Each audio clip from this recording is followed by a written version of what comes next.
final now since 1986, and I'm sure that Cork will be hoping to stretch that gap by another year at least. Reporting now from the sunny south is Mick Dunn. I think that is when Kerry are most dangerous. I remember going back to 1975 and we were in a similar position, going down looking for our first 3 in a row, and it was a very young, unknown Kerry team, and they beat us off the field, and look what they did afterwards. Well, now, you brought up the subject of that 3 in a row. You're going for it again on Sunday, and you were involved twice as a player when Kerry beat you when you were going for the 3 in a row. That's right. In 1968 we had beaten Kerry, in 66 and 67 we went down to Killarney to play them, and we scored 2-2 in the first 8 minutes. We led 2-2 to a point. It was Ray Cummins' first Munster championship, and we looked to be well on our way, but that was the end of Mick O'Connell took over, I remember, the same day, and they destroyed us afterwards. And then, as you know, in 75 that young Kerry team again took us to cleaners. It's a curious statistic because you have beaten them in quite a few Munster finals, but never 3 on the trot.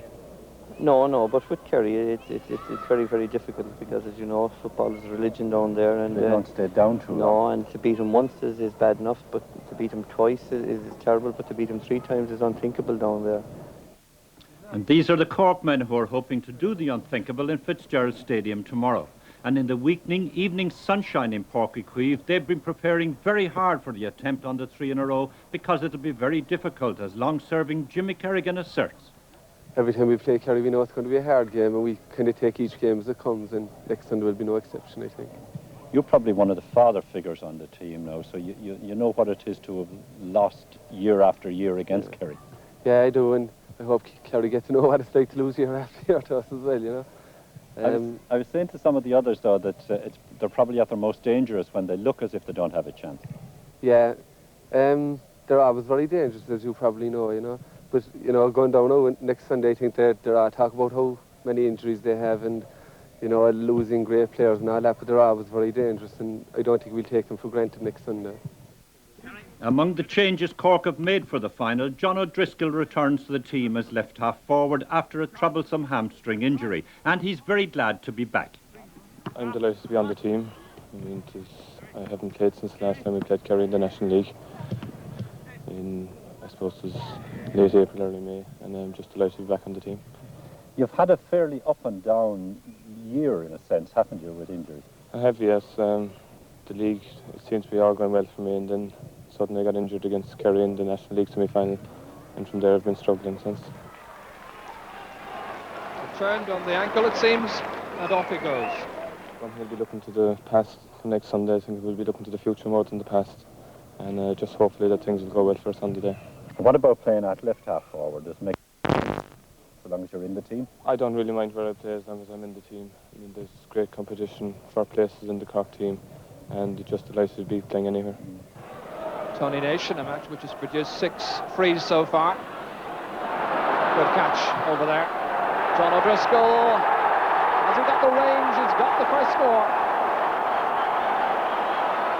John O'Driscoll, who's looked very sharp in training for the last 2 weeks, opening Cork's account. They jump for this. There are about 3 or 4 groups of players, all saturating midfield.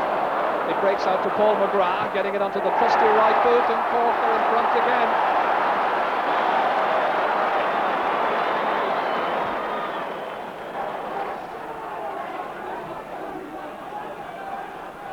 Shea Fahy jumping unchallenged, laying it forward for Dave Barry, and there's nobody near him if he wants to strike this one over for the equaliser. The St. Finbarr's clubman has got his second score. The sides are level, and there are 3.5 minutes gone in the second half. Celebration time now for the Cork fans.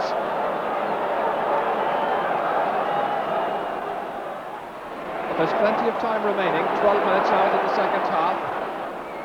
Teddy McCarthy held the ball up there to Michael McCarthy here. Inside towards Colin O'Neill, his first chance to impress. If he can lay it in for Dennis Allen. Oh, it's a great goal!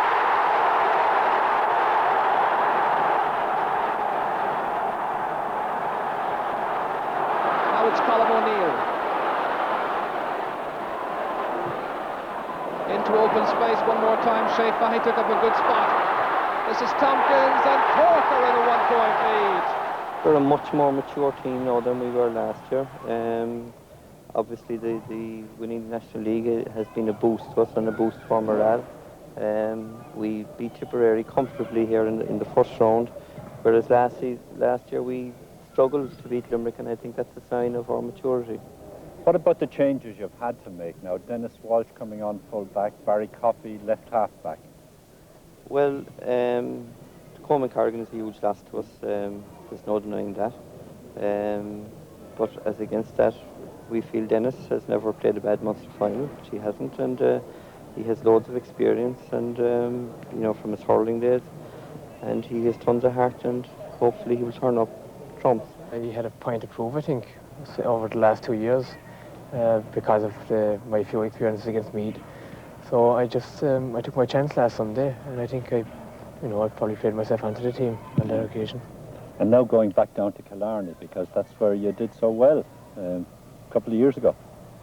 Right, well, that in my book that is forgotten. That was a one-off occasion when I was moved back in, and I won't be looking back on that performance. Sunday's game is a different ball game, in my opinion, and I've got a job to do, and I intend to do it.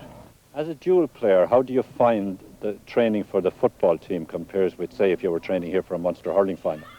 Well, there's no doubt, and like the hurlers would agree with me when they've seen footballers training, that Teddy McCarthy would agree with me also, that we definitely do at least twice as much football training, physical running, and way more than hurling, because it's in football you need to do the work more than in hurling. The ball will do the work, obviously. You know.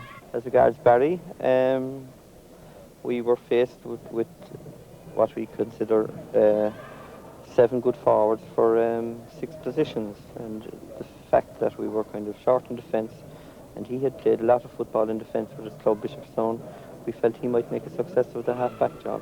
What about Killarney? Is that going to make any difference? Would you prefer to have it here in Páirc Uí Chaoimh? I have always felt in Munster finals that the venue made very little difference. Killarney has a special atmosphere all its own on Munster final day, and I don't think the venue matters that much, really. Well, so says Billy Morgan. Mind you, I'd be surprised if Fitzgerald Stadium Killarney isn't worth at least 1 point to Kerry. But whether or not 1 or 2 points is enough to bridge the gap between the relative strengths of the two counties at the moment is another question. It's widely recognised that Kerry are not the force that they were 3 or 4 years ago. And as Mick O'Dwyer has been telling Mick Dunn, a spate of injuries is not helping their cause at the moment either. We haven't been playing well over the past 12 months anyway, let's say, and we have found it very hard to put a team together. And yeah, the tide has been really running against us over the past 6 weeks. We've lost 5 really outstanding players through injuries. And I suppose it's a chance for other players to come in, but I mean, to lose men like Paddy Shea, Ger Lynch, Dermot Hanifin, Michael McAuliffe and John Kennedy. I mean, there are 5 players like that we just couldn't afford to have lost at this time. But that's the way it goes, I suppose. That's the look of the game. I mean, we went for about 12 years there, and we had very little injuries at all, so they all seem to be coming together. Well, of course, apart from the injuries, I mean, had you sat down and thought about it at the time you were winning All-Ireland, I mean, you would have realised, and everybody else, that this had to come, this sort of slump, when that great team broke up. Well, I suppose that has happened. If you go through all the periods and go back through all the decades, you'll find that great sides have dominated for so long. Look at Tipperary hurling there. How long had they to wait to come back this time? So, I mean, let's hope we don't have to wait as long. But still, that was going to be my next question. Is that right?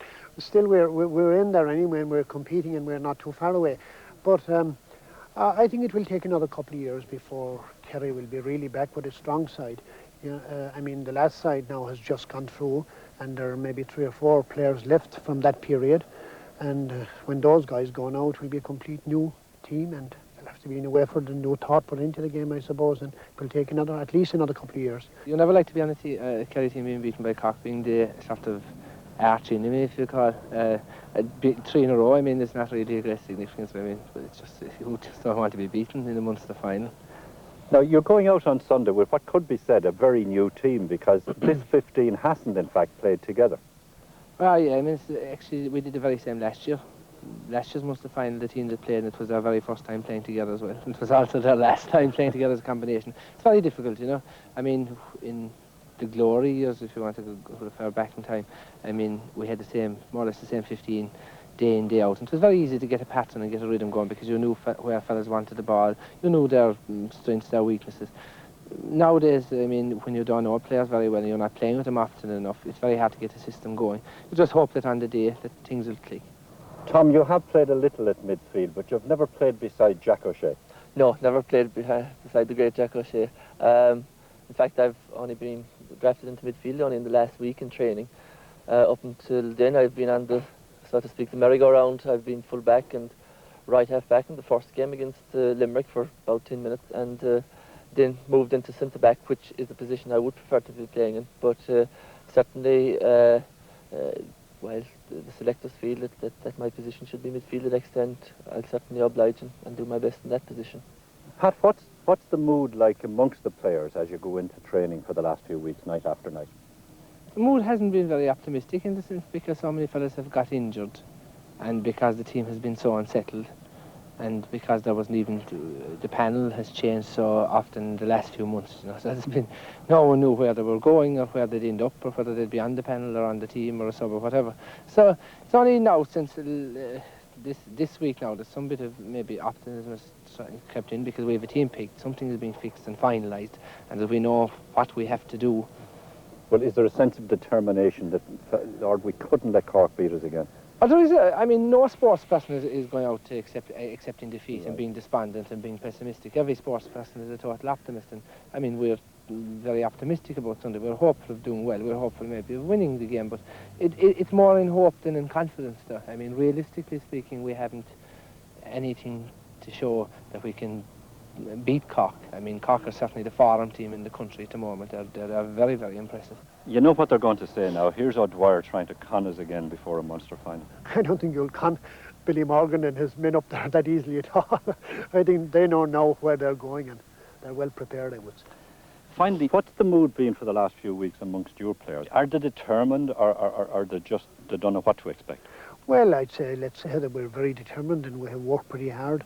But of course, I mean, you know, we've been hit mortal blows by losing such as I mentioned there a minute ago, some great players. And it's not easy to replace those players. But I think the players now that are getting in there and getting a chance, I'm hoping that all those guys will lift their game and put in a determined effort on Sunday. And if they do well, we will be well in contention. Well, now we must again this afternoon for the replay. Yes, it's an extended